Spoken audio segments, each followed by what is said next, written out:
लेकिन ऐसे आक्रांता आज इतिहास के कुछ पन्नों में सिमट कर रह गए और सनातन का गौरव सोमनाथ मंदिर पर आज भी आसमान की छूती धर्मध्वजा में फहराता दिख रहा है।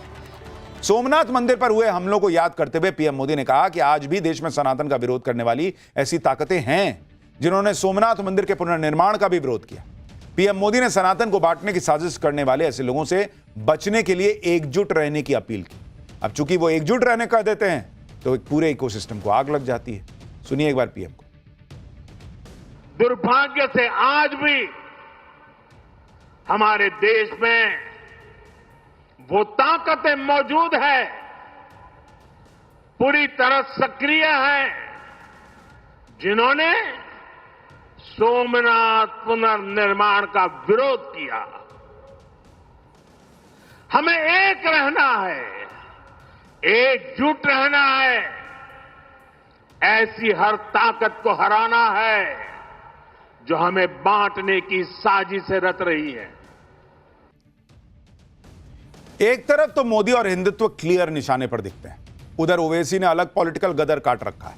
मुसलमानों पर ओवैसी के एक के बाद एक ऐसे बयान आ रहे हैं जिससे हंगामा मचा हुआ है।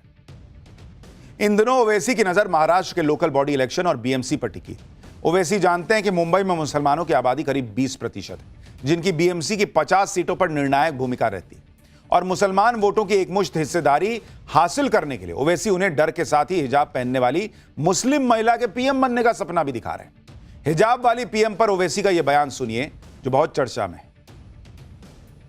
बाबा साहिब अंबेडकर का जो संविधान है वो ये कह सकता है कि कोई भी भारत का नागरिक वजीर आजम बन सकता है, सदर जमहूरिया बन सकता है, चीफ मिनिस्टर बन सकता है, मेयर बन सकता है।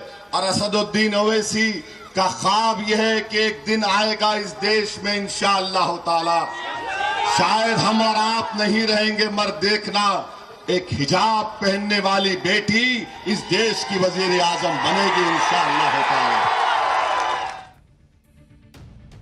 ओवैसी बार बार कह रहे हैं कि हिजाब पहनने वाली एक बेटी इस देश की प्रधानमंत्री बनेगी। कोई उनसे पूछे कि जिस all India Muslim personal law board के वो सदस्य हैं उसमें इतने सालों में कितनी महिलाओं को जगह दी गई, वक्फ बोर्ड में कितनी महिलाओं को जगह दी गई, वहां दे नहीं पा रहे। पीएम की कुर्सी देने की बात कर रहे हैं, लोकल बॉडी के चुनाव में वादे कर रहे हैं। ओवैसी जानते हैं कि अगर मुस्लिम वोट और उसमें भी महिलाओं का वोट एक मुश्त पड़ गया तो उनकी पॉलिटिकल पार्टी के बारे न्यारे हो जाएगी। इसलिए बार बार मुस्लिम महिला को, बुर्के वाली या हिजाब वाली महिला को पीएम बनाने की बात कर रहा है। मुसलमान वोटों को एकजुट करने के लिए ओवैसी उन्हें सपने दिखा रहे हैं तो डर भी दिखा रहे हैं। ओवैसी कह रहे हैं कि वक्फ कानून आने के बाद देश की मस्जिदें खतरे में आ गई हैं। इसके लिए ओवैसी ने पिछले दिनों दिल्ली में फैज़ इलाही मस्जिद के पास हुई कार्रवाई का हवाला दिया और यूपी में संभल की मस्जिद को भी खतरे में बता दिया। सुनिए कैसे सपने के साथ साथ डर भी बेच रहे हैं ओवैसी। मेरी बात याद रखो, खुदा ना खास्ता संभल की मस्जिद अब परेशानी के माहौल में आ चुकी है कानून बनने के बाद। क्या तुमने नहीं देखा कि दिल्ली में 100 साल पुरानी मस्जिद है, सर्वे होता है, मस्जिद कमेटी को नहीं मालूम, सर्वे हो जाता। यही नहीं, ओवैसी मुसलमानों को यह कहकर भी डरा रहे हैं कि अगर वो एकजुट नहीं हुए तो कल किसी के घर पर भी बुलडोजर चल सकता है, किसी को भी जेल भेजा जा सकता है। सुनिए ओवैसी। अगर किसी समुदाय की पॉलिटिकल एजेंसी नहीं है तो मुसलमानों की नहीं है और हम सिर्फ वोटर बनकर रह गए। अगर आप सिर्फ वोटर बनकर रहेंगे तो घर पे बुलडोजर चलेगा। अगर आप सिर्फ वोटर बनकर रहेंगे तो नौजवान बच्चों को झूठे इल्जाम में जेल में डाल दिया जाएगा। जिस दिन आप अपनी पॉलिटिकल एजेंसी को बनाएंगे, जिस दिन आप शहरी बनेंगे, हुकूक आपको मिलना शुरू हो जाएंगे। पहले इसी तरीके का डर दूसरी पार्टियां दिखाती थी, अब असदुद्दीन ओवैसी लेकर आए। ओवैसी के हिजाब वाली पीएम के सपने पर बीजेपी नेता और दिल्ली के मंत्री कपिल मिश्रा ने क्या कहा है, सुनिए एक बार। ओवैसी बोल रहा है कि एक दिन मुंबई में बुर्के वाली मेयर बनेगी। मैंने कहा मियां, पहले बुर्के वाली को अपने घर से तो निकाल, पहले उसे स्कूल तो भेज, पढ़ाई तो करवा। अभी तो तुमने ट्रिपल तलाक और हलाला में कुचल के रखा हुआ है, और बुरके वाली की आंखें खुल गई तो ईरान में देख लो क्या कर रही हैं बुरके वालियां। ईरान में देखा किसी ने क्या हो रहा है? देखा ईरान में? जिस दिन इधर ऐसा हो गया ना, उधर ओवैसी खुद ही बुरका पहन के भागेगा उस दिन। देश की पॉलिटिक्स में बहुत कुछ चल रहा है, लेकिन मुसलमान के साथ क्या हो रहा नहीं हो रहा मुसलमान खुद देख लेगा। सोमनाथ मंदिर पर हुए हमलों को याद करते हुए पीएम मोदी ने कहा कि आज भी देश में सनातन का विरोध करने वाली ऐसी ताकतें हैं जिन्होंने सोमनाथ मंदिर के पुनर्निर्माण का भी विरोध किया। पीएम मोदी ने सनातन को बांटने की साजिश करने वाले ऐसे लोगों से बचने के लिए एकजुट रहने की अपील की। अब चूंकि वो एकजुट रहने कर देते हैं तो एक पूरे इकोसिस्टम को आग लग जाती है। सुनिए एक बार पीएम को।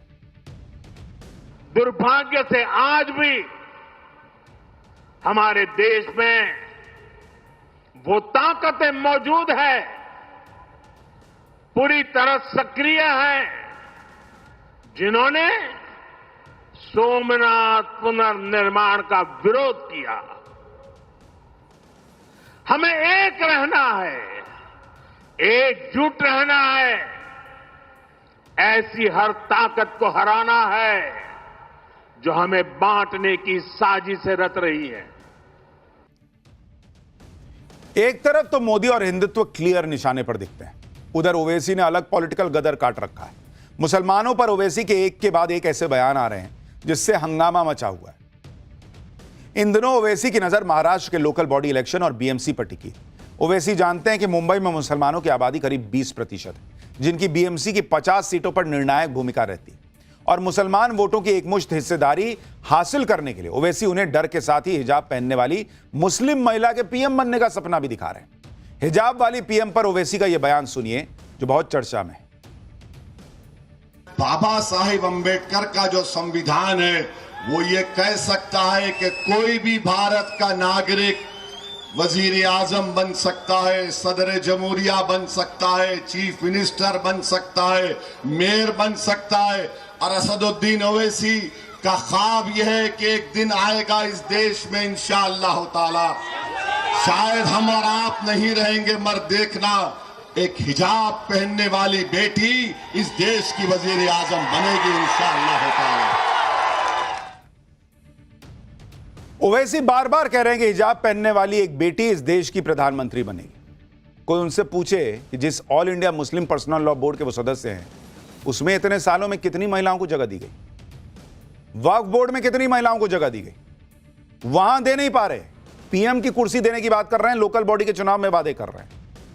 For more of such videos, do like, share and subscribe to ET Now Swadesh.